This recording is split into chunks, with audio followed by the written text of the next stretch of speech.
we took a hiatus because somebody's computer was broken and was getting replaced, or something along those lines. So, yeah, that happened. In fairness, I am Almighty Strauss, aka Stress. We're also back with Kazup of Kazup Reviews. You can sign and watch his YouTube channel, but you'll probably hate him for everything he says, because that's what we have proven over the past few... Ever? Past few ever. Yeah, update, still being hated by pretty much everyone. We're also here with Phantom Roxas, the unprofessional whore. My microphone doesn't suck this episode. And it comes in robotic for me. Yeah. We're also here with Retro K, man of the 80s. Hey, That people. hasn't changed. We're also here with Tash of the future, which we will forever say that way until I'm dead. Yep. We're also here with special guest Rinasoir, who's Irish, from Ireland. I am your worst nightmare brought to flesh. No, not that one. Not that one. Not the one about the cheese. That one, yes. Oh, so it involves lots and lots of whiskey. How typical. Hey, we invented it. True. Don't let the Chinese or the Scots hear me saying that. They'll kill me. Again. For the third time this week. Yep. Why is So Media anyway- Martyrs not about Rinasoir? Because it would be good. Well, no, that's because he lives in Ireland and most of us don't. Therefore, the time periods where we actually do have to record would become much more harder to do. Don't worry, when I carry out my painless coup, we will know. We will all know. Either that, or we have to afford him to bring him over to the States, and we don't make money. I'll settle for that. So, yeah. we're gonna go ahead and ignore that for now, put that on the side. That happened, and it will stay to happen. Yes, but right now, we're talking about the Marvel Cinematic Universe, aka an awesome thing. I like when we talk about awesome things, it's fun. We should also remind the audience this was supposed to come out before Iron Man 3. We failed that by about a month. Don't, By a month, it's not honestly, even theaters anymore. Honestly, don't even date it at this point, because knowing me, it's gonna be like another 3 months before this comes out. No, that's the point of why I said it. It's been at least like a month. It's been... I prepared for about the week or so this might take. This episode will premiere in the year 20XX. Oh god, you did not just say that. You did not just take that back. Not I 20, just said not that. 20XX. I don't want little Lushri Richania listening to this episode. Great, that means we have to deal with Reploids. Alright, so basically, I guess, just to kind of sum the whole thing up, even though you've probably heard of the Marvel Cinematic Universe before, it's made all of the money. But basically, at one point or another, I guess Marvel just decided to start kind of tying all of their movies together a while after they, actually made... So, their own studio. Basically what happened was Marvel made their own studio so they could make their own movies. Yeah, That's why they sold all the rights to, like, Fox and all that stuff. Because they didn't have enough money to fund it. Yeah, I'd like to point out, I think they picked pretty good time to really start the universe, because the Marvel movie before the Marvel Cinematic Universe officially started was Ghost Rider. And that would be really weird if Ghost Rider was part of the Cinematic Universe. He might be. I don't know. I'd like to see Nicolas Cage and Robert Downey Jr. on the screen at the same time. Yeah, they just got the rights back. Cause an influx of greatness and weirdness that will destroy the universe. We might want to be careful with that one. That would be something willing to risk. I'm going to steal the Declaration of Independence. Not if I do it first. I'm a vampire! I'm a Ghost Rider! I'm an Iron Man! You don't say! See, you can't... Speaking of which, future episode, Nicolas Cage movies. Oh, Why yeah. you need to watch... Okay, but for now, basically, what is slightly lesser known than the fact that these movies exist is that they're divided into 3 different phases. Phase 1, which is completed, it started with Iron Man and ended with the Avengers, which came out. Phase 2, which has just started with Iron Man 3 and will go on until the Avengers 2. And then Phase 3, which contains a bunch of stuff we don't necessarily know about. Scenes of flashing imagery that some viewers may find discomforting. We know that they will at least be working on Ant-Man for Phase 3. Yeah. That's right. But And maybe Doctor Strange. I guess looking back at it so far, it's almost surprising how good it's been overall. Yeah, because let's just take a look at DC's movies released at around the same time. Well, you have... Right, one thing I do want to Batman point out... Begins. One thing I do want to point out, though, is the Marvel Cinematic Universe came at a very good time in that it's basically come to the beginning of what is already being referred to as geek Hollywood, which is just another age in Hollywood. Yeah, because we had to remember, it was released the year before, if I remember correctly on my dates. Let me check it before I continue my statement. So I'll just keep talking as much as I can before I discover exactly what I'm supposed to be saying. You can look to other DC movies that came out. Basically, you've got Batman and Robin is like the last stop for a while, and then you've got the Christopher Nolan Batman movies. But between then, there wasn't really much in the way of good DC. There was just Catwoman. Yeah. If I have to say anything about Catwoman, no.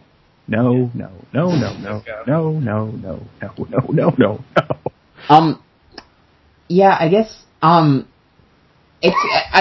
since you bring up the Nolan movies, it's really interesting just to see how much of like a different kind of beast that those are, because it's Nolan's films are the more Batman films are the like really serious, like dark, edgy, take on this. And then I'm not saying these films aren't serious. Marvel's films aren't serious themselves, but they are generally more lighthearted, more snarky, that kind of thing. They got Joss Whedon, so that's kind of to be expected. Yeah, but you see, the thing is, you're talking about a difference between Batman, who is essentially a very dark character, depending on who's writing him that week, and then you're talking about Marvel, which is generally speaking it tends to be a much more realistic and dark world, but the characters tend to be a much more bright side of life, in fairness. Yeah, I think it does really come down to a matter of personal preference, but me personally, I do think I prefer the Marvel take on superhero movies over, DC's dark and edgy, because I do kind of, I don't read too many comic books, but the reason I'm interested in superheroes is just awesome, action and people just flying around using all these cool suit powers to do all these cool things, and not necessarily all this, dark, gritty realism that, to be fair, is really well done, but that I could get in some other, kind of form of it. We're forgetting another DC movie that came out recently. Green Lantern? Yeah. Ooh. We didn't need to bring that up, but it now is on the table. Oh boy. You know what? I just say we blanket ignore it and just go on to Marvel. Yeah, because, Green Lantern doesn't. The last note I'll make about the DC Marvel difference for me, anyway, for whatever reason, and it's kind of a paradoxical reason. With the Marvel universe, I find it's a much more realistic universe in that it is basically anchored much more in what we would call Earth, essentially. But yet, at the same time, it's more unrealistic in that the heroes and gods and everything else just seem to be going out and essentially doing their thing.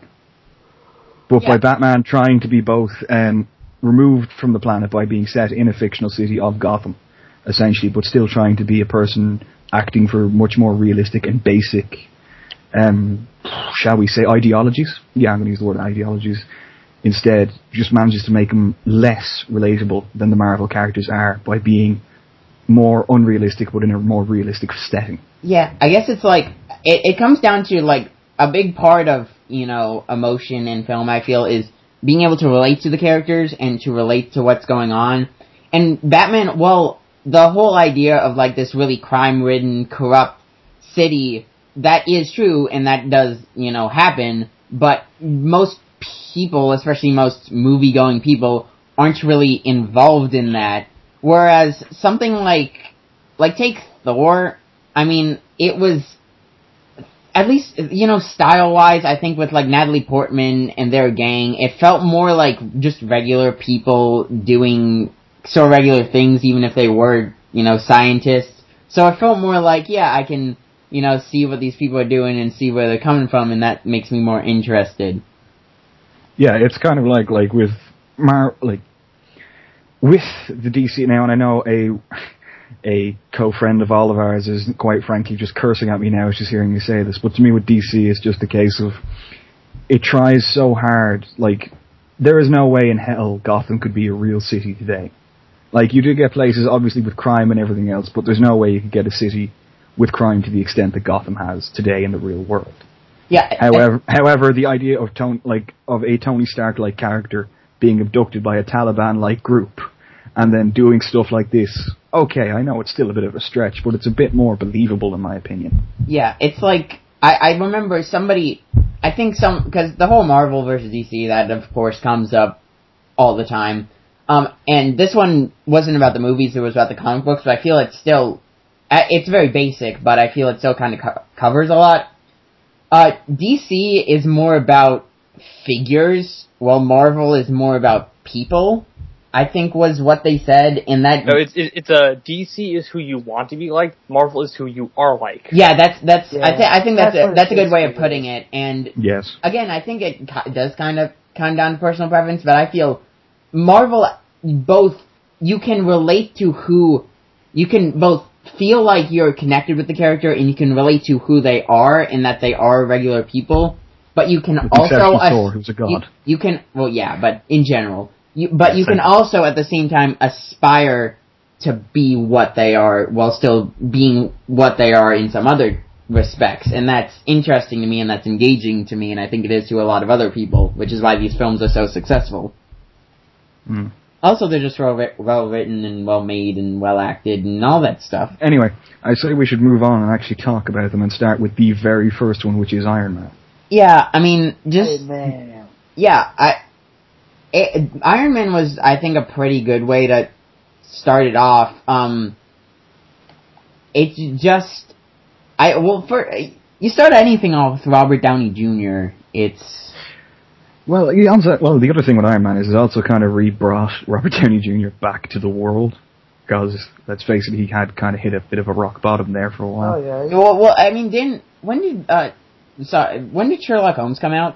After. Okay, yeah. It was after. But still, I mean, I do just want to comment on how just perfect the role of Tony Stark is for Robert Downey Jr. Yes, when even Stan Lee is coming out and saying, listen, he was perfectly cast. Yeah. You know you did it. You know somebody in the casting department earned their promotion. Yeah, I mean, he is... Totally. If he's... Well, I mean, to be fair, I haven't seen too many of his movies. If he isn't typecast as this, he almost should be typecast as this, because he just plays the kind of, like, mad, genius, snarky, sort of brash character. That kind of thing, Tony Stark.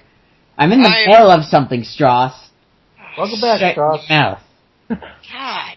So, but he just, I think Tony Stark and Sherlock Holmes were both very similar characters, and I think he just plays it so well, and it honestly does improve all of the Iron Man films a lot. Okay, where are we? Because my internet... We're talking about Iron Man. Dang it, Strauss. No one would have noticed. No one would have noticed. For the benefit of the listeners, God damn it, Strauss, why you gotta be so unprofessional? No. Shots fired. Shots fired. You're not allowed to say that. Anyway, so I'm gonna attempt to finish my thought. Oh, wow. Well, I was just going to say, for the benefit of the listeners, Strauss is having connection problems. Feel free to heckle him and write to Media Martyrs, number 127. No, what you really need to do is write to Comcast to tell them to stop being assholes, but that's a different story. See, the thing you can write to Comcast and tell him to cut off his internet more often. Yeah. That's a great idea. But anyway, so I was saying, we were talking about Geek Hollywood is now the new thing. And the reason why is, what made a lot of money the summer before Iron Man? No. The Dark Knight? No. Think less respected director, but equally geeky subject. Avatar: The Last Airbender. No, that was. I'm that was hiding. 2 I'm summers hiding. later. That's 2 summers late. It's 2007. What came out? 2007. Transformers? Sadly, Transformers? exactly. Sadly, Ethan's not here to hear his blood-curdling scream. For the record, I think you can sum up Geek Hollywood as actually starting with The Matrix, the first one. Yes. You could argue that, because it's a movie that's wound up actually making science fiction, for lack of a better term, cool and more acceptable to the masses. Whereas since basically Return of the Jedi, or if you want to be even more accurate, Phantom Menace, due to just how bad prequels were. Trek Insurrection. Yeah, you could argue that, but that wasn't as popular as The Matrix was. I know people who still haven't seen Star Trek Insurrection. There is not a person I know who hasn't seen the first Matrix movie. It has become one of those definitive films. It's basically taught. Yes. I don't think I've seen the whole thing. We'll get around to that one of these days. Well, we'll beat you upside the head with it. Anyway, as we were discussing, we were talking about Iron Man itself. Yeah, it was, I mean, I guess the whole universe, the whole Marvel Cinematic Universe kind of almost amazes me because so far, and for future reference, this is right after Iron Man 3, in case one of the future ones ends up being horrible and we sound like idiots.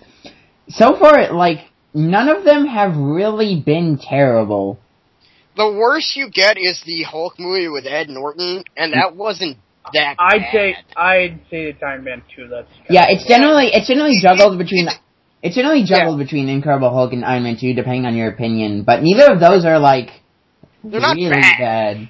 I didn't have to see Incredible Hulk mostly because I don't care about the Hulk. You see, the thing is, even the worst Marvel movies are not as. Even the worst Marvel movies are still better than a lot of movies that were coming out at the time. Yeah, no, it's because the Hulk movie came out soon after the first Iron Man movie. Yeah, about a month. And about a month. And most people go it's okay. Yeah, for example, Iron Man 2 came out in 2010, which was not exactly a year known for its fantastic movies. The only other good movie I can think of off the top of my head from that year is The King's Speech that I quite enjoyed. There was a lot of the best movies of that year did not come out until I believe that's the year of the holidays too, wasn't it? Or was that The Book of Eli came out that year. Hot Tub Time Machine, Inception, Cats and Dogs. Despicable Me did come out that year, so I will defend that movie because I did. Yeah, no, that movie's good. Yeah, that was right after the writer's strike. That's what happened. Exactly. And honestly, it's not that that year got better after the summer. Oh yeah, Tron Legacy also came out that year. Yeah, exactly. Like I said, it was a bad year for summer movies. Yes. That's the best way to sum that year up. But Iron Man 2 was one of the better movies of that summer. I remember going to see that on opening day. Yes, same here actually. I didn't leave the theater too disappointed. Not wowed, but definitely, Don Cheadle was a good replacement for Cuban Gooding Jr. Yes. Terrence Howard. It was Terrence Howard? Yeah. No, he replaced Terrence. Right. Well, either way, I like John Cheadle. I think. Yes, everybody does. He's fantastic. I like John Cheadle. He's cool. Also, since you bring up, this is kind of tangent-y, but Mickey whatever. Rourke was a great job as Ivan Vanko. It's just sad he wasn't really in the movie. My thing with Iron Man 2 is I came out at the end of it. I was entertained, but if anything, it helped hype up to me more that the Thor and Captain America movies. That was kind of those problems with it. That it just felt like a giant Avengers commercial. Terrence Howard. Yes. I think I don't even see it as just a giant Avengers commercial. I just kind of see it as something with no point in general. I don't even see it being an Avengers commercial as much of a point. I just find it as a thing that exists. Yeah, it's not a bad movie by any stretches of the imagination. It's just it was more of what it was supposed to do than what it actually was. Yeah. I come to think of it, I think all that it really accomplished was getting Don Cheadle to become War Machine. Yeah. Yeah, that was the really biggest thing it did, and That film That's also it. had Black Widow. Professional. Yep. Yes, it did. Yeah. And in fact, I still remember coming out of that I movie. sadly had to sit next to one of my friends who was a bit too excited about Scarlett Johansson as Black Widow. Oh. All right, It was very uncomfortable that two day. things. Two things, Strauss. One, when I came out of that movie, first thing my sister said to me was, no woman should be allowed to look that good. Secondly, unless your friends started whacking off in the cinema, I think I've got you beat on overly excited crowds. Yeah, you probably do, but let's not go there. Yeah. Yes. That's another story for another. We just need to have a Rinasoir episode of Media Martyrs where we just talk If about you want, I'm up for that. Well, either way, for it. since there's been mention of leaving the theater, this is kind of a tangent. But can you still believe there are people who leave Marvel movies before the credits are over?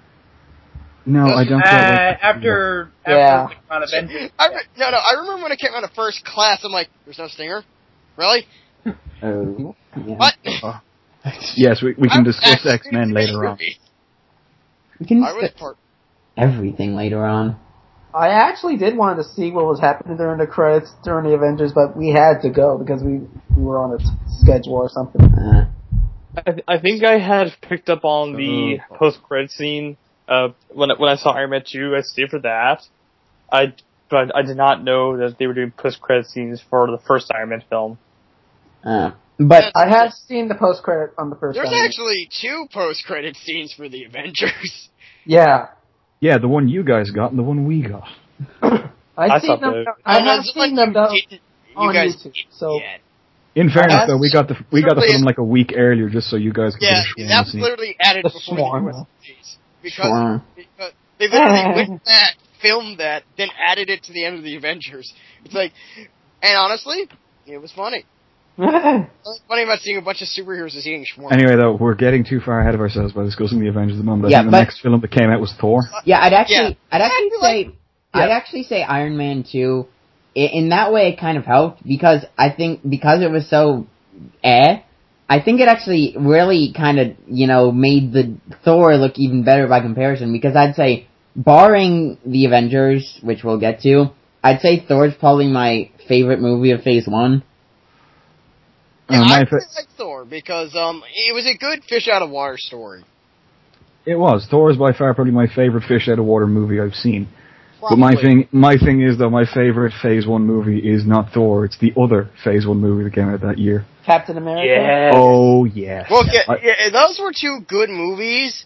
I would say I like Thor and Captain America pretty much equally. Like, when Iron Man 3 came out, I was still more excited for Thor 2 and Captain America 2.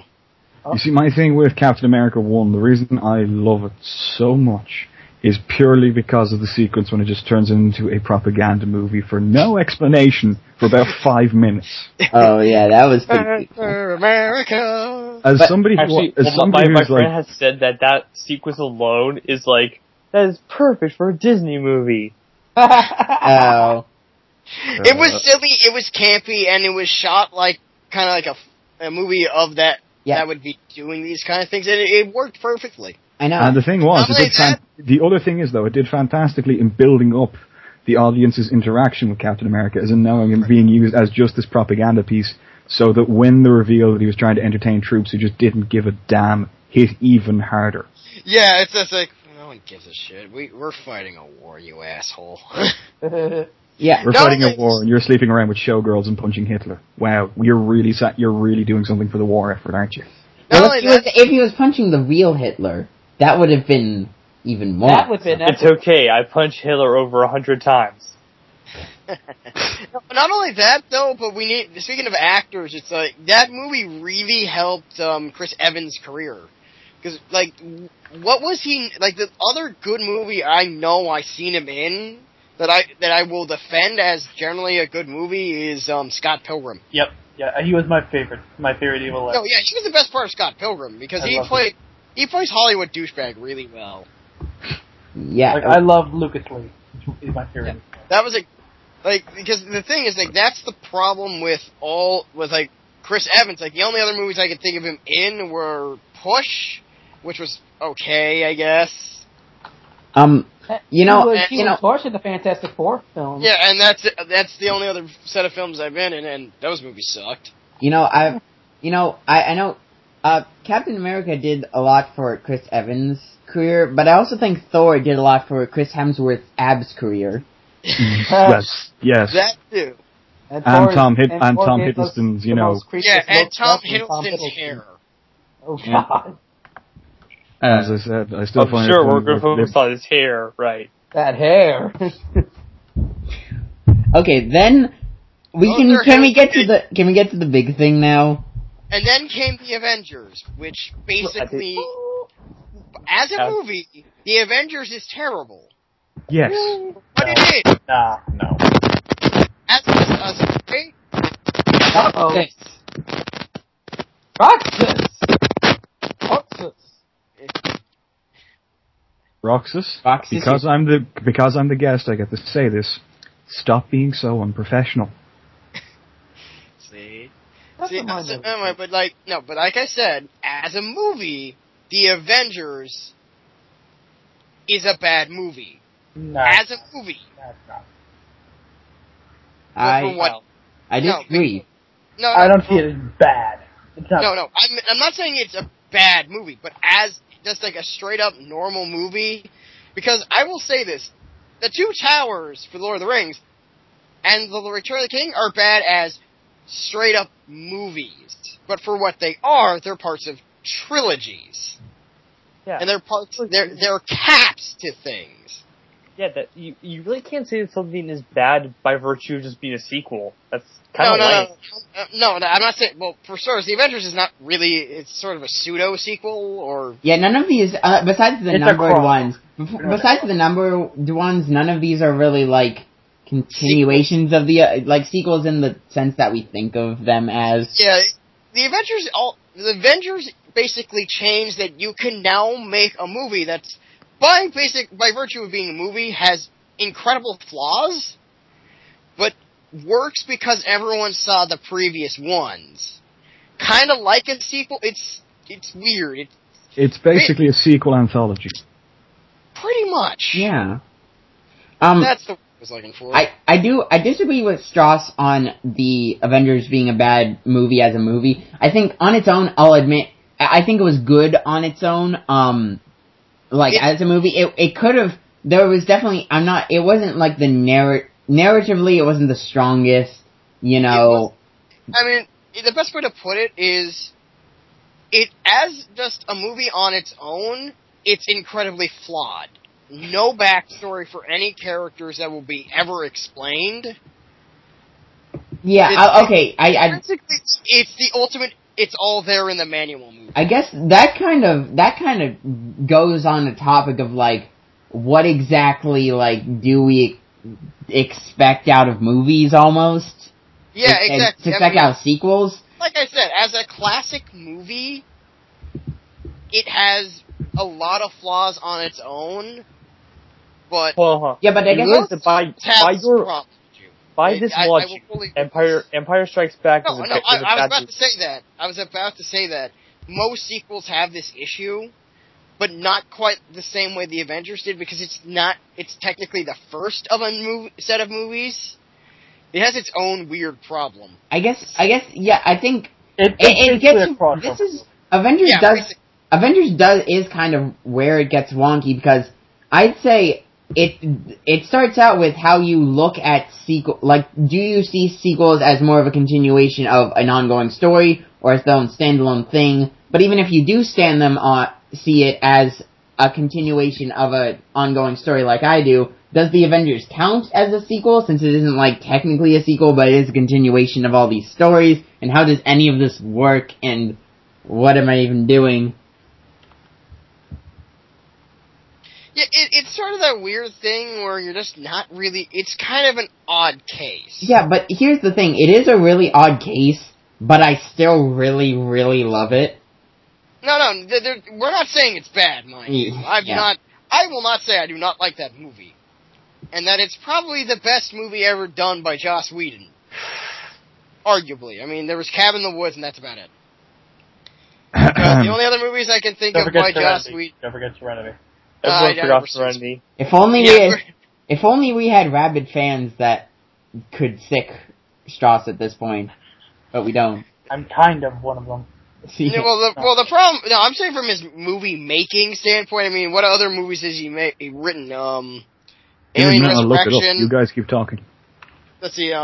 There was Alien Resurrection. That wasn't good. There was the Buffy movie, which I'm not gonna blame on him. That was a very compromised project. And then he hates it. He hates it. Yeah, he hates it. It was compromised. He disowns that movie. Dollhouse, Angels of I'm sorry, Career. You keep talking. Ignore me. Those are TV. Me. I'm saying his filmography and the casework of. Yes, his filmography. He co-wrote The Getaway. He co-wrote Speed. He co-wrote. So those were like uncredited rewrites, basically. Yeah. Well, he's technically still involved in them, though. He was involved with them, but he didn't really. He wasn't super involved with. Toy Story. He was a credited co-writer. Yeah, that's weird. He added what's the green T-Rex's name? Rex. Yeah. Yeah. I thought he had a different name. Actually, I was just after noticing here, he co-wrote a movie that I actually thought he was involved in, though I didn't know beforehand. He co-wrote Titan AE. Oh, yeah. That movie was also a muddled mess. Yeah, he Atlantis, The Lost Empire. His original draft was barely used at all. Oh, I'm sure it was. Like one line was basically all that survived from it. I can't remember. I'm just providing what I can. And are we talking about Joss? No, stop. Let's stop talking about Joss Whedon. Yeah, but what we're saying is his general in the realm of movies, he hasn't done super well. Yeah, but I think he's done better as an X-Men writer and as a TV guy. Yeah, but but then the Avengers came out. Yeah, and bam, big money. I think the whole thing, what Joss Whedon is known for, and we mainly me, but we in general have mentioned various times, is that he's known as kind of the guy for kind of snarky, sarcastic, humorous quipping. Yeah, quipping's the word, the way we put it. And lots of it. Yeah, all the characters. I guess it's kind of I find it's a very split issue. I think on whether that makes him it's what makes him enjoyable or what makes his movies insufferable. His stuff in general insufferable. It's basically you either are gonna like his quipping or you're gonna hate his quipping. Yeah, and I really do like his quipping. Just because I think it's written well, it flows into each other. It feels like it's kind of logical steps and especially I think it's why the Avengers worked, because the way it was written, especially Tony Stark. I mean, that was pretty much already. Well, yeah, he and Tony Stark were meant for each other. Yeah, it was I guess I'm not saying Joss Whedon could just walk into any franchise, make all the characters banter with each other and make it good, but the Marvel Universe pretty much already had everything in place. He just stepped in and made it work. He was the right guy for that movie. For example, if you told me Joss Whedon was going to be the guy writing the next Star Wars movie, that would be probably a terrible idea. We don't need Darth Vader quibbing. Well, Darth Vader's dead. Well, yes, that too, but you don't need Luke quibbing. He could write Han Solo. Yeah, he could write Han Solo. But he can't write the other characters, because Han Solo is that snarky character. But when you have to juggle all these characters, and this is where I think his writing for the X-Men came in handy, because it allowed him to juggle all these characters at once and give him enough time in the spotlight that fans of their characters would not get mad.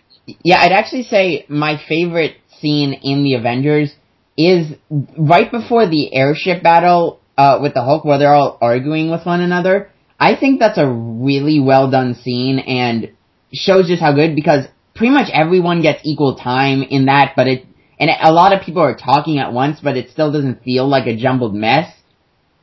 It's basically anti-Media Martyrs. Yeah, pretty much. Except with a much more... Wait, does this mean I'm Mark Ruffalo replacing Easem? Yes. No. Yeah. You're basically Mark Ruffalo for a day. Yeah. That does make me think we should have an Irish Hulk. An Irish Hulk. No, that's on so terrible. many levels. That is such a bad far-fetched. idea. That's my secret. I'm always drunk. Don't make me Oh, drunk. hi, racism. You wouldn't I like missed me you. when I'm drunk. Alright. Anyway, Stop being unprofessional. I'll say with that movie, it's like you needed someone who was already used to juggling lots of characters, which Joss Whedon generally has a lot of characters in his productions. You know, there was quite a bit of characters in Firefly, and there's a bunch of characters throughout Buffy. And you needed someone who could juggle a bunch of personalities at the same time and have them be able to interact. He was the right guy for the Avengers movies. Yeah, and that's why it works so well and why everyone loves them.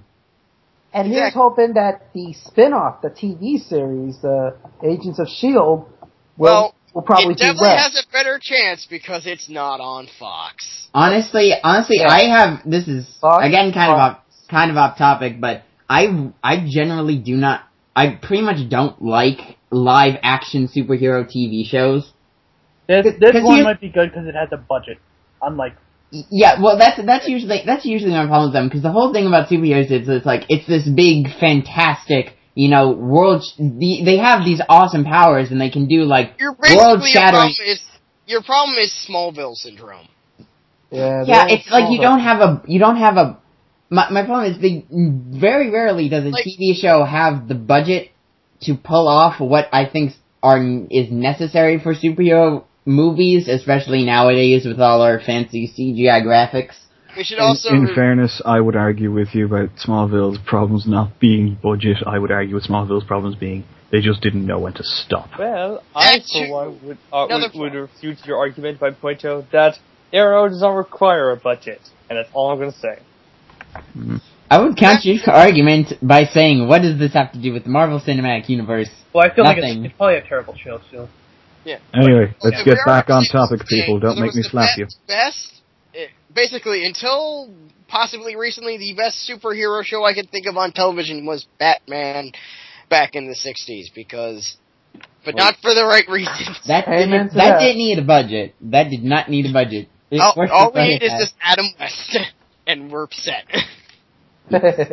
And it was glorious. Alright, so basically, the Avengers closed out Phase 1. Everyone was like, yes, this is awesome. And truly it was.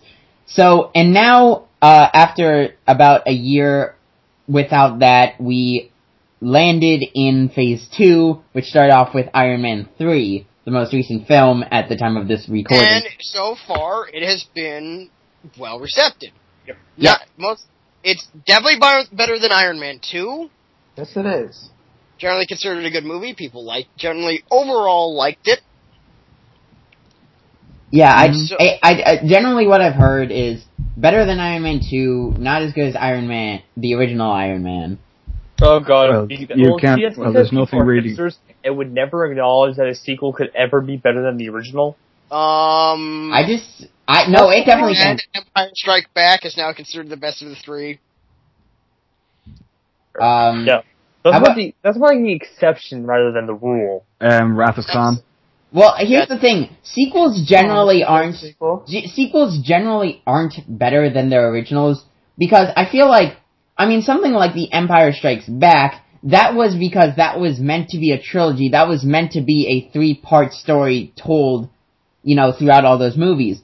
A lot of sequels, especially in, big budget Hollywood, are not, let's continue this story that we have ongoing and get to the actual conclusion. It's, this first one did really well, let's make another one and make bundles of money. Well, in this case, this was probably pre-planned to have more than one Iron Man movie. Yeah, and that's why I think it has in general been a good Iron Man trilogy. And I've heard people who said the third Iron Man movie was the best one. Not everyone, but some people have said it, so... Yeah, Because of what you're thinking of is a 2-part trilogy, the best example I could think of is Pirates of the Caribbean, where the first one is very standalone, but 2 and 3 are interconnected. Yeah, see, those were movies that did not have planned for a sequel. And honestly, I didn't think it needed a fourth one. Well, no one did. I will make one argument when it comes to the Pirates of the Caribbean. They didn't need a fourth one, but I would not have objected to a movie starring Captain Barbarossa because I love Jeffrey Rush. Well, to be fair, the third one does have that cliffhanger, and the fourth one does pick up from it. That's it. Yeah, but now I guess now we're in the realm of moving forward and into movies we have not yet have been released, so we kind of have to get back to topic. No, okay. This is the topic. Before we move past Iron Man 3, should we discuss the twist? I've not seen it yet. Okay, then never mind. You can discuss it if you want, but I've got no input. You want to go ahead. I mean, I don't really care that much. If you want to spoil it, go ahead, but this is up to you. I mean, I won't mind either way. I don't mind. Well, I guess it depends. Do we feel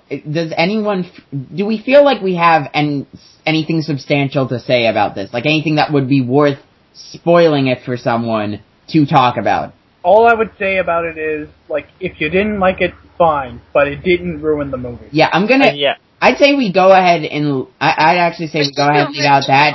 Twists throughout movie history that have ruined the movie.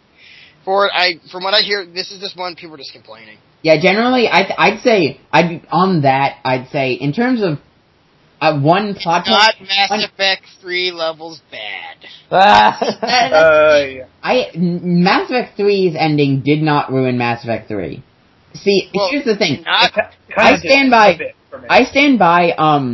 Not if you ask the internet. My general rule on that, with endings ruining whole movies, the only way, in my opinion, an ending can ruin a movie or anything else is if it changes the perception of the events that happened previously in the movie, such as it was all just a dream ending, or a Monster A Go-Go-esque situation.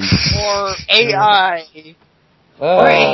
No. Don't need that thing. Why would you mention that movie? Why? What happened? AI. It's complicated. Anyway, so it was a bad idea Kubrick came up with. Let's just keep it as that. Suffice to say, for Iron Man 3, say what you will about the twist. However, considering what the villain's plan is, it makes sense in context. Yeah, it makes sense. People it's justified. Plus, I don't know how much I can say without spoiling it, but we all know it's not gonna last. Oh, yes. It's not like this is... I mean, it's a comic book movie. It's based off comic books. Nothing is forever in comic books. After all... unless you're Uncle Ben. Right, unless you're Uncle Ben, the chances of you coming back to life is quite high. I'll say this. If Marvel, retcons it so that's exactly what the Mandarin's like in the comics, then I will understand. Yeah, but... I think, basically, okay, Iron Man 3 in general, good. So now we've got the rest of Phase 2 to look at, which, seems it's actually mostly sequels to stuff in Phase 1, except for the one thing, which we're going to get to. The one thing. Number 1, Thor 2, isn't Thor 2 coming out this year? Yeah, they're calling it Thor the Dark World, though. It's not There's a lot of movies going into dark things this year. Yeah, but with Thor though, it feels like tonally it fits well enough. Like, I think it'll be... I'm actually really excited for it. Yeah, I mean, I did state, besides the Avengers, Thor is my favorite movie of Phase 1. I like Chris Hemsworth, I like Natalie Portman, I like Tom Hiddleston, I like the whole thing. I think it seems like it's going to be less lighthearted than the first one, because the first one did sort of have some of those fish out of water jokes. The man who directed the first one was Ireland's own Kenneth Branagh. Yeah, that's weird. I would advise you against starting to insult Kenneth Branagh. No, I'm not going to insult I like Kenneth Branagh. But it makes sense because he's well known for his relative campiness. Yeah. But I do think... I like that. I think he was a good director for it. But I do think both the end of Thor, the first Thor movie, and how the Marvel Universe has kind of been moving in, I think the slightly darker tone that the second one seems to be setting up will actually make sense, and I think will work for the movie. I think it's also a good departure from the relative lightheartedness of the first one. Yes, it seemed to be the first one was designed just to get audiences acclimated. Like, this is it's kind of difficult. It can be difficult to write for a god without making him seem overly powerful. By making the Thor movie what it is, it made Thor a much more relatable character to the mass audiences. Yeah, not only that, but also it's kind of like it also had to introduce Thor because Iron Man is generally recognizable. Of course. Thor is recognizable, but no one really knows Thor outside of comic book readers. If you asked, before the Thor movie, what do people know about Thor, not a lot of them were going to say much. I was going to say the God of Thunder, but that's because I am a mythology nerd. Yeah. Well, yeah, they're going to say that, but like that's the basics. If you asked about Marvel Thor, people would be like, he's the God of Thunder, and he has a stupid helmet. Alright. We'll see, like, he has a helmet and a hammer. Yeah, pretty much. That's what anyone could probably tell you. Now we can say he has a helmet, a hammer, and sexy abs. Exactly. Oh, guys, and was the sexiest person in Snow White and the Huntsman. but that I'm is not sure what the fuck that mirror was thinking, but clearly it was Chris Hemsworth who was the fairest of them all. But that is not the hammer of which we speak. Oh, yes, it is. Okay, let's move on to Captain America the Winter Soldier now. Yeah. I'm really excited for that one because I want to yes. see more Hugo Weaving as the Red Skull. He's not coming back. He said that We'll he's. be getting to see more Black Widow in that one. I'm just more interested in seeing more Captain America dealing with the modern world.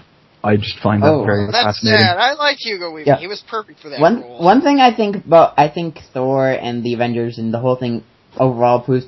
I think the Marvel Cinematic Universe does fish out of water stories well, because it doesn't make them overly comedic like Herder. They don't know what modern things are. Like it plays it like. If you want an example of a bad fish out of water story, watch Hercules in New York. There's a lot of reasons behind that, but like one of the things I'd mentioned about like the reasons why I find Captain America so interesting is because Captain America is from the 40s. Yeah, exactly. Don't get me wrong, he's supposed to be a very nice, very kind person, so he's not as horribly racist as the 40s were, but there are times where you've got to imagine there's things he must do where I like to imagine he must have gone through a very long sensitivity training process before. He had to go Getting through into sexual Avengers. harassment training. Yeah, he had to learn not to call. He had to go through the anti-smoking laws. He had to learn not to call Black Widow toots. Oh. oh jeez. But he had to, I mean, this is just us musing on hilarious things. Yeah. Oh, well, one thing that is surprising, like, I can't believe it's going to be in the movie, but Batrick the Leaper. Yeah, Batroc, really. Woo! Silly psychic characters for the win! Yay. And possibly Mim Zola as an Arnim actual Zola. robot. Yeah, Arnim Zola as an actual robot. So when do they bring in Zemo and his pink hood? I want to see Zemo. That would be awesome. Yeah. No, because Zemo, like, Baron Zemo is actually a good character. He just has a really stupid outfit. Yeah, actually, wasn't Baron also Zemo the villain of the Winter Soldier story? Like, I think in the original Winter Soldier story, he was the villain. Well, basically, I think this film is, Bucky from the last film, I think, is back, even though he's last seen gone or something pretty much all. So anyway, okay, I think we're all in agreement. We're excited for the next Captain America movie. Okay, now Tash. Yes. Next 3 hours. Just Tash. Okay, take it away. Take it away, Tash. Guardians of the Galaxy. Like, based on my... Who are they? Born to be kings. Basically as the show, as the Avengers show would like to say, they're space Avengers. Basically, intergalactic. To survive. You stop singing. War with the dark. I can kick you out of the call. Oh. I'll be That here. was this. Oh, come on. That was totally worth it. Do not mess with me while I'm trying to nerd. What if I say that Rocket Raccoon is the Prince of the Universe? For the record, folks, that's your tagline for this episode. Do not interrupt me while I'm trying to nerd. Yeah. Couldn't you just basically say that's the tagline for the entire podcast?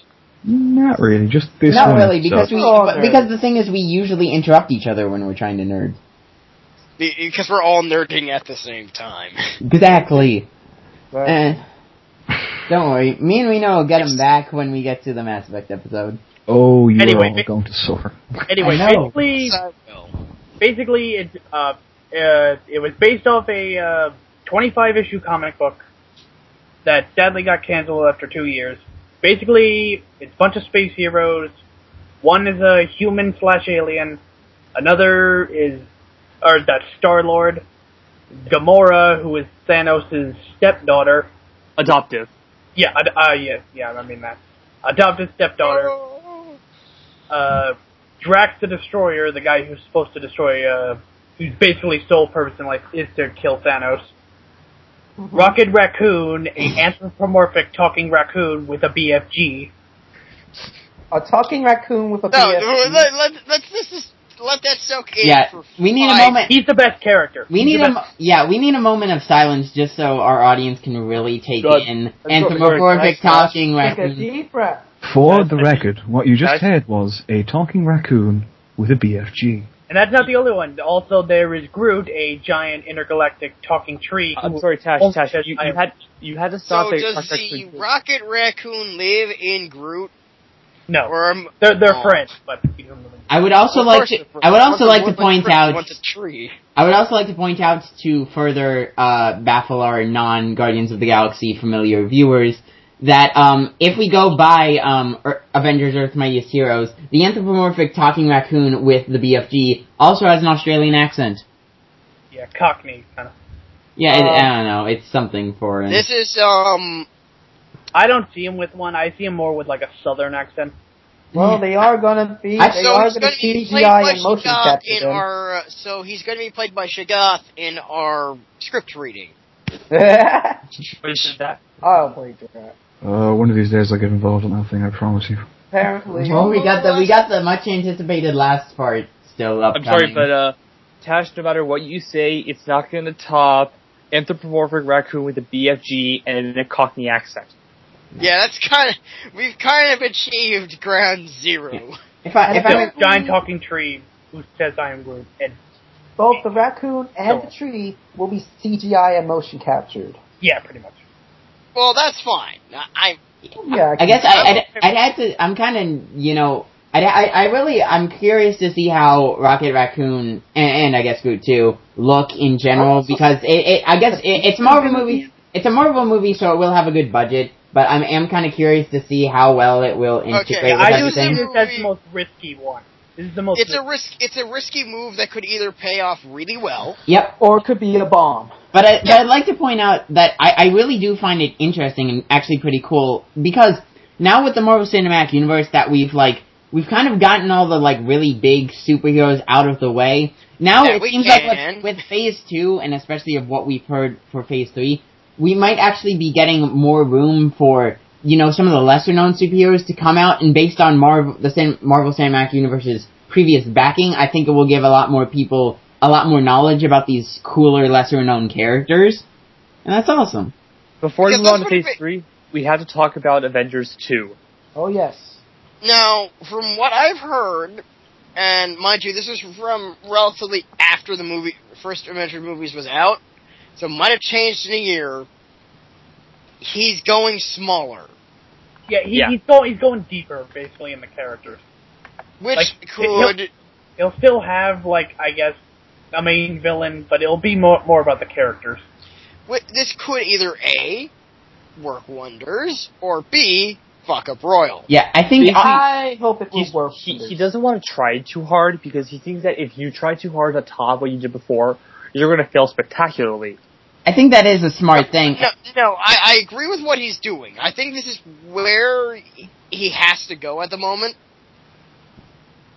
Basically, I think he's gonna basically make it like Empire Strikes Back, where it's more about the characters instead of trying to top the first one. Yeah, which I think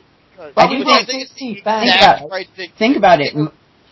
Especially if we get in Avengers 3, the second movie in most trilogies does tend to, I find, be more character-oriented. Because it's kind of that... Oddly enough, you could go back to The Two Towers, which is another example of a second movie in a trilogy. is you get more with the characters because now they're all split up. Like, I think, like, Spider-Man 2, I think, was more introspective than the first and third ones. If I may use my overused example, Mass Effect 2, I think, had the strongest character interaction of the three. Just that kind of stuff in general. And I think this could definitely, like Shaw said, I think he has kind of risk. Because on one hand, a large appeal of the original Avengers was the big action and the awesome CGI and all that kind of stuff. And it was a fun movie that was just basically meant to be fun. Yeah, but on the other hand, as I've stated, I do like Joss Whedon's writing, so I think if we focus more on that, I think that could end up pretty well too. Well, and he's mostly known for character development. This is true, but the one thing he needs to do for this movie to really work, if he's going to go deeper, he needs to not quip as much as he did in the first movie, because the quipping works when you're, going all out and just being fun, big, and, having a great time. Now, once you get into more introspective, you need to quib less, because that just feels out of place. Yeah. So we should probably mention that he had, we're gonna have to end up talking about something else because of what I'm about to bring up, but he has mentioned that he will have Quicksilver and Scarlet Witch. Yeah. This could now before we get started, we have to remind viewers, or listeners, I guess would be technically it's both, but with that said, he had one of the best runs. Strauss. The term is our audience. Fair enough. As our audience must remember, most people consider his run on X-Men to be really good. Yeah, it's the best one. Yeah. Second to Chris Claremont. Yeah, it's basically, other than Chris Claremont's run, he's considered the best writer for the X-Men. So this either is going to do really well, or it's not. It's one of these things where he's flipping a coin, and he's kind of going to have to hope it turns out the right way. Mm. Because... And plus but Bryan Singer has revealed that Quicksilver is going to be in Days of Future Past, so they kind of had to work out some way to have Quicksilver in both movies. This is going to get a bit weird. I hear Fox basically did like a middle finger to Joss Whedon, basically. Like he's our character. So you're telling me Fox is getting upset at Joss Whedon over something? That's normal. Hang on. I can't get my head around this. Sorry, you're telling me Fox is being vindictive? Wait, towards Joss Whedon is being You're telling me that Fox is screwed over Joss Whedon? Just Joss Whedon, just in general, it's being vindictive. Well, the best thing is he's still gonna fuck them over because he's still using them. Fair enough. So, anyway, as we could say, this either turns out well or it doesn't. Now, also coming out is Ant-Man. Yeah, that will be the first movie of Phase 3, which is also the only thing. Sorry, I still want to talk about Avengers 2. Okay, so for those of you who don't know, I found this recently. The staff that Loki had in Avengers was powered by the Mind Gem, which is part of the Infinity Gauntlet. So I think that... So basically, all of our viewers, as of right now, who has no idea what he's talking about, are just going, what the fuck did you just say? Explain that. The Infinity Gauntlet is this... what happens is that Thanos gathers these several gems called the Soul Gems. Or is that what they're called, the Soul Gems? Yeah. Anyway, and he puts them onto his glove. And then he basically declares his glove to be the Infinity Gauntlet. The Infinity Gauntlet is briefly seen early on in Thor when the Frost Giants are being attacked by the Destroyer. So, and one of the most famous Thanos stories, if not the most famous, is called the Infinity Gauntlet. So I think Avengers 2 should take some heavy influence from that story. And because Marvel has recently regained the rights to Ghost Rider, they can use one of the most prominent characters in Infinity Gauntlet, which is Mephisto. So, what you're saying is... So, basically, we're going to have to make a deal with Mephisto to erase our marriages.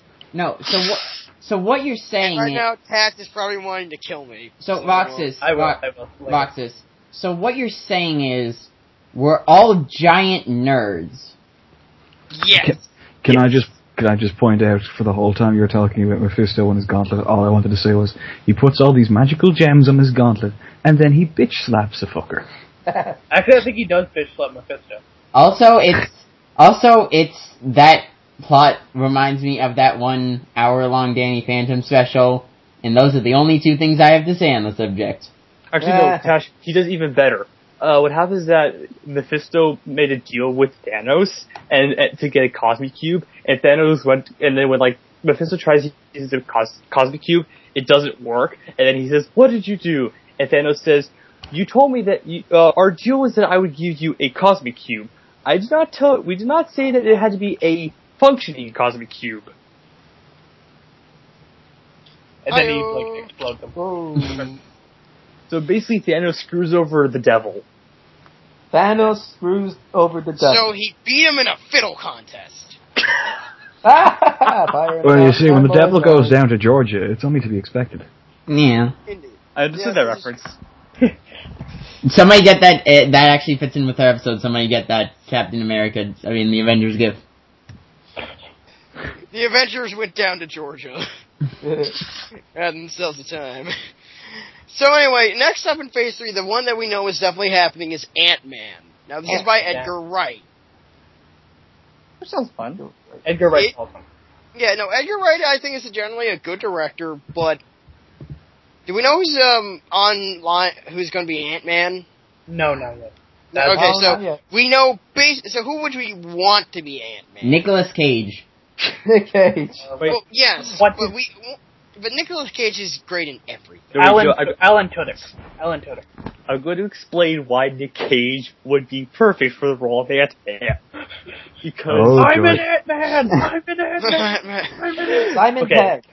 anyone who has seen the movie Con Air will know that that movie, Nicolas Cage's character, the outfit he wears for most of the movie, his shirt, is what is famously known as a wife beater. Yep. I Smack you got for that. Let's smack you for that fun. Yeah. Yeah, but you've got to also understand that Steve Buscemi is the absolute best thing in that movie, purely for the line of, I think this is the definition of irony, a group full of idiots singing a song made famous by a band who died in a plane crash. Yep. Now, Let's see. Also, what else is there? I mean, most people, you guys say Alan Tudyk. Who else? If you couldn't get Alan Tudyk, who would be your runner-up? Simon Pegg? No, that sounds like a terrible idea. And also, who would you have play Wasp? Jennifer Lawrence.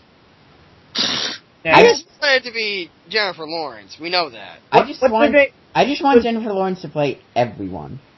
Well, she is Mystique. Kesov doesn't want Jennifer Lawrence to play everyone. Kesov just wants to play with Jennifer Lawrence.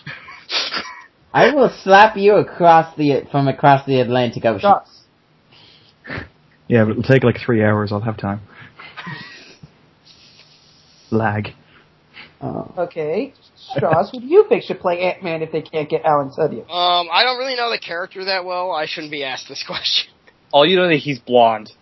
Yeah, pretty much. He's blonde, a scientist, and has a tendency to get drunk. I only picked Pegg because I know he worked with Edgar Wright. So I got it. That seems like a bad reason. I got it. No. Obviously, Simon Pegg needs to be Ultron. Okay. I got it. Ant-Man is played by Robert Downey Jr. again. What?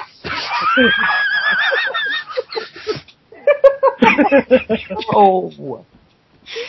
Yes. It would get my money. That idea is so stupid, it could work.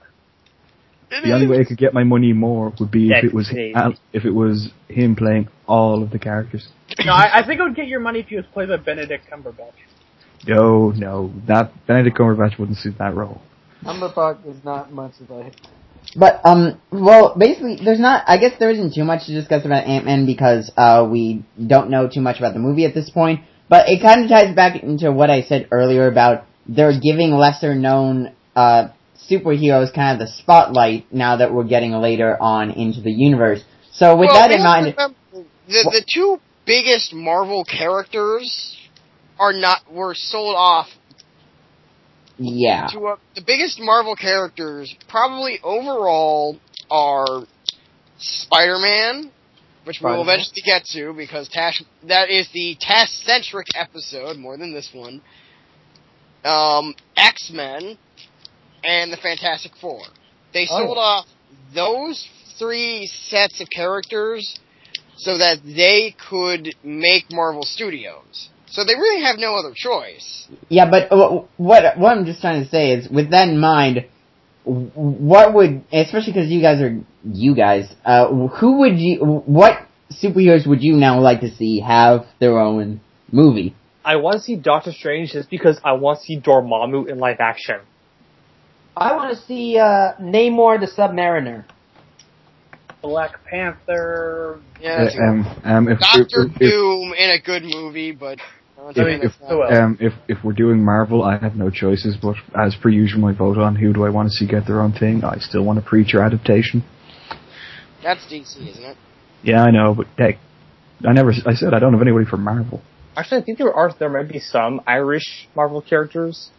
I want a good movie with Silver Surfer. I don't want them. Damn it. Yeah, just because he's Irish doesn't mean he has to like every single Irish thing that there is. Yeah. Because you're an American, which means you have to love racism if you love everything that's American. Let's start on that. Half of your audience. Let's start on... I'm trying to think, who else is in... I would like a Daredevil reboot. I think Daredevil needs a good movie. It wasn't Ben Affleck's fault. That movie was just a mess. We need a good movie with Silver Surfer, damn it. How come they don't reboot any bad movies and try and do them better? Because they don't make money off that way. Let's see who else. What are you talking about? You know what? Spider-Man. Yeah, well, okay, that's another thing. But, well, I mean, okay. You know what movie was a reboot? Or a remake, at least? Reservoir Dogs. No. From what I've heard. That's actually, sorry, you know the way you were speaking about other characters to play Ant-Man? Now that you reminded me of Reservoir Dogs. Tim Roth. That could work. Yeah, that could work. Actually, I heard they might use both Ant-Mans. Like, they might have both him and Scott Lang. I care more about Scott Lang, so I'm okay with this. Okay, I know he's technically... I know, Marvel doesn't have him and he's already been part of another movie, but I do kind of want to see a Doctor Doom solo movie. I do too. Doctor Doom's cool. Just do Doom 2099. There. We're done. Exactly. Let's see, I heard they might do the Runaways. That could work. I like the Runaways. Run away. Might reboot Blade and Ghost Rider. Oh, please reboot Blade. I'm a big fan of Blade. I like the movies. I love Blade, but too. they could use a being. Guys, I've got it. We reboot Howard the Duck. Yes. There, problem solved. Actually, hang on. Does Marvel own him, or do No, that's Marvel. Oh no, yeah. Disney owns him because they own both the rights to everything Lucas ever made, and So basically, they have all the rights to. They have double rights. I want Howard the Duck in Avengers 2. Okay, This is perfect. What they need to do is that Marvel should make a Blade movie, and then Warner Brothers will think, oh my god, vampires are apparently cool again. We need to get vampires in our DC movie somehow. I know where you're going with this. Yeah, and then Andrew Bennett can show up in Dark Universe. In fairness, actually, you know what I'd like to see? I'd like to see, and now this has nothing to do with comic book characters, so feel free to tell me to shut up, but I would really like to see another Van Helsing movie. I would too. Yeah, that first movie was just stupid, but it was fun. It was stupid, but it had some good bits in it. But yeah, it was wasted potential. Like a good remake could be interesting. Sorry to go completely off topic. No, we're with you on that one. Yeah, we're at the end of the show anyway. The best way to do it is that so far we've had a good set of movies. Now the question is, when is the first bad one? Like, eventually, it's going to happen by just sheer the laws of the universe. There's going to be a bad one, whether we like it or not. There's You know no way you can... I mean, it might take a decade, it might take less, but even Pixar had a lame movie that we ultimately ended up agreeing on was not very good. You know, honestly, here's the thing. I don't really think any of the movies announced so far are going to be bad. I don't want any of the movies that have been announced so far to be bad. But if you were to ask me, like, which one of these would you think are most likely going to be bad, I'd definitely say it would be either Guardians of the Galaxy, Avengers 2, or Ant-Man. Yeah, My thing is, I could see Captain America 2 going badly. No, not as bad. With Captain America 2, the problem I expect is that it might have the same problem as Spider-Man 3, because the villains confirmed are Zola, Winter Soldier, Crossbones, and Batroc. So unless Batroc has a very, very limited screen time, it would be like Zola would be Venom in terms of being like the main villain. I would think Winter Soldier would be like Harry Osborn because he would eventually be the villain who turns good. And I guess Crossbones is Sandman by process of elimination. Well, the best way to put it is it could work if it isn't done terribly, because when I look at Spider-Man 3, part of what made Spider-Man 3 bad was that Sam Raimi stopped giving a shit. And you could tell that one moment when he stopped caring. Well, here's something that gives me more hope. Actually, in a weird way, because this isn't exactly what you think of when you think of the next Captain America movie. It's a co-directed. The directors of Captain America: The Winter Soldier directed a lot of episodes for both Arrested Development and Community. Oh. Yeah, the thing is that which season of Community though? 1 through 3. Okay.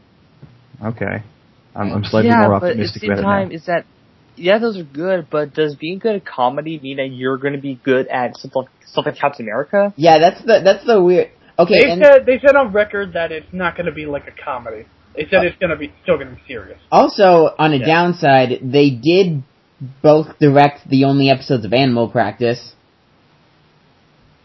Never seen it. And Anyone they remember? Yumi and Dupree. That was it. Is that they've done bad comedy let's see what else movies? they did. why So must you they remind might me of do Yumi good and Dupree? They did. Let's see. Is that just because they have the thing for doing comedy is that they may be good at comedy, but does that mean they're good at action? Yeah, I don't know. We'll have to kind of we're wait gonna and find out. see that. Yeah, we're gonna have to wait and see. Camera, action. I just imagine in one way or another, just the people in the future listening to this episode. Oh yeah, laughing.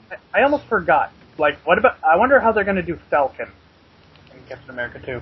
Falcon punch. Not that one. Oh. That would be awesome, though. Yes. Like, I wonder if they're going to keep all his Falcon powers, movie. or he's just going to be a black agent. Can we have a He's going Captain? to be a black agent. Actually, can we have a Captain Falcon movie? I'll watch it. I'd watch a freaking Nintendo Smash Brothers Brawl movie. Yeah, I'd watch that. Yeah. Especially if they did it like Brawl in the Family. Closest we got was officially, the Subspace Emissary, which was also kind of almost a silent movie.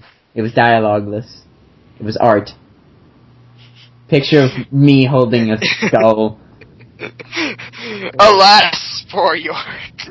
Alas, poor Ness. Alas, poor Yorick. I knew him, Horatio. Alas, poor Yorick. I knew him. He was in Melee, but not in Brawl. Yeah. I love the way we're now just making up Shakespeare lines, because if we are, I'll start quoting King Lear. And Welcome I'll to stop. Media Martyrs. Winter of our Stop it. discontent. Stop. Hello, and welcome to Media Martyrs, the refined episode, wherein we discuss the works of one Billy Shakespeare. And now it is the winter of our discontent. We have in an alternate universe, we're all British, and Rinasoir is the one from New York. Yeah, Surely wait, what? that's- No, I'd be Canadian, because I'm from a country next to where it's the... True. Which means I'd be zucchini.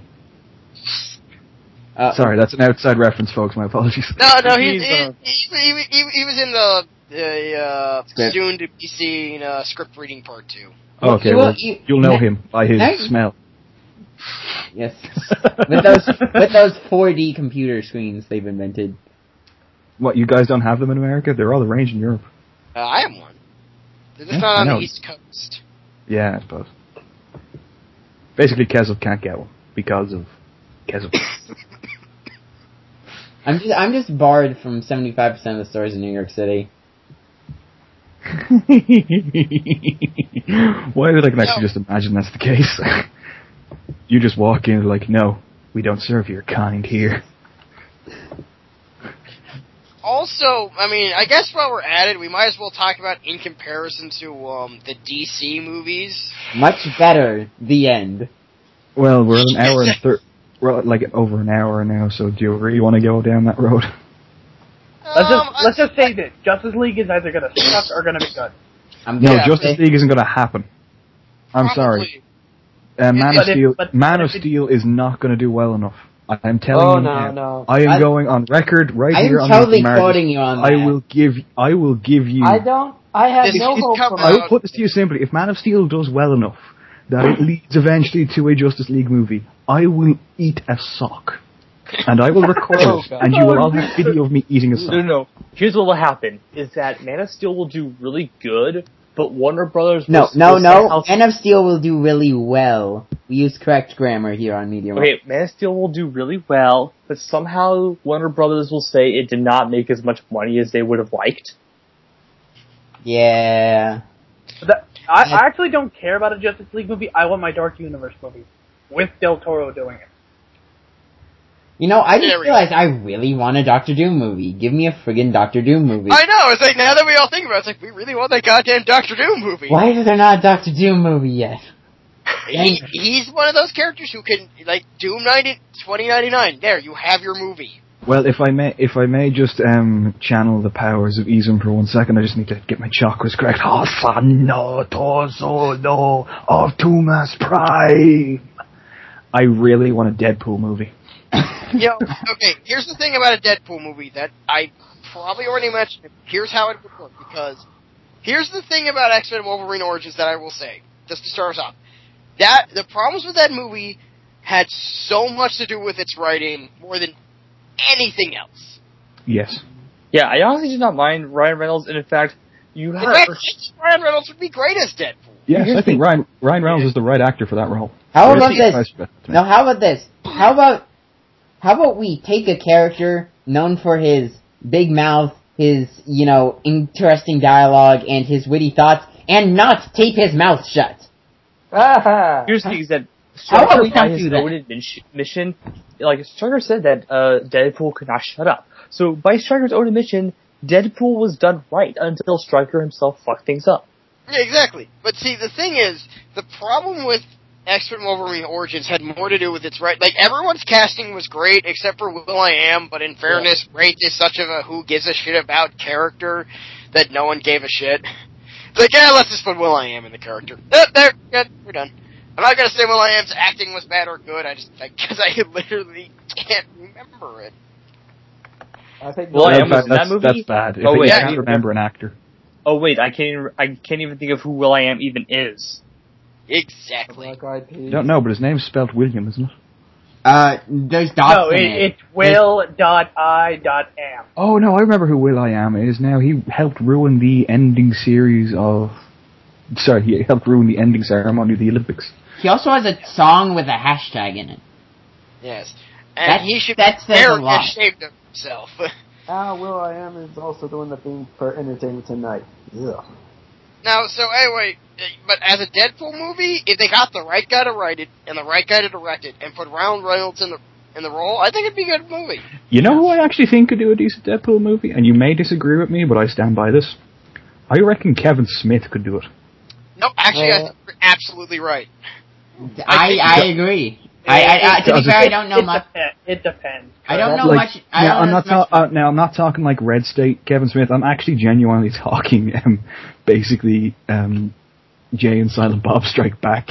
So Yeah, that no, Kevin I Smith. know exactly what you mean. Yeah, does that mean that film will have an appearance by Jason Mewes? You know what? I wouldn't Mark mind. Honest to God, I wouldn't mind if he had Jay and Silent Bob in the background of that movie. You know, it Just would to make have it there, because that would just be sense great. It would make sense in the in the realm of Deadpool for something that weird to just pop out of nowhere. Yes. So, okay. So here's the thing is that, would Kevin Smith get the movie out on time? Probably. Told you. Well, the thing is about Kevin Smith, when you start having someone kick his ass to get it done, when you got something as big as Disney to get it done, and when he's really excited for a project... Which he would be for Deadpool. Yeah, he would be way into a Deadpool movie. It could work. I'd say, no, I think it could, it could work, because he's someone who gets the humor of Deadpool. You know, that sort of offbeat, sort of indie kind of feel that, like, this doesn't fit with the rest of its genre. I think it'd work. Marvel, get on that. Dear Marvel, if you're listening to this, we demand Kevin Smith directing a Deadpool movie. If not, hostages will be taken and they will be executed. This is your one. By the way, since we had talked about a Doctor Doom movie, I have mentioned that he and Morgan Le Fay have a child, right? No. Morgan Le Fay is in Merlin's arch nemesis. Yes. What? You know what? Okay, before anyone explodes for any reason, I think we can go ahead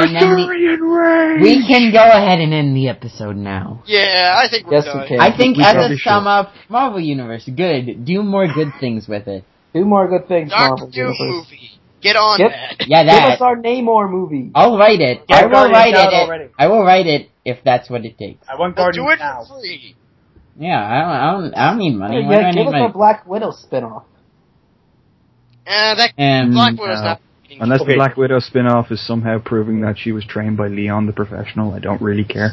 Hey, come on. You know, how about just like Doctor Doom shows up and says... Either that or a Hawkeye spinoff. Unless it's Hawkeye being trained by Leon the Professional. I just realized, you guys realized that a Doctor Doom movie would have to be by Fox, so... yeah. Let's Kickstarter it.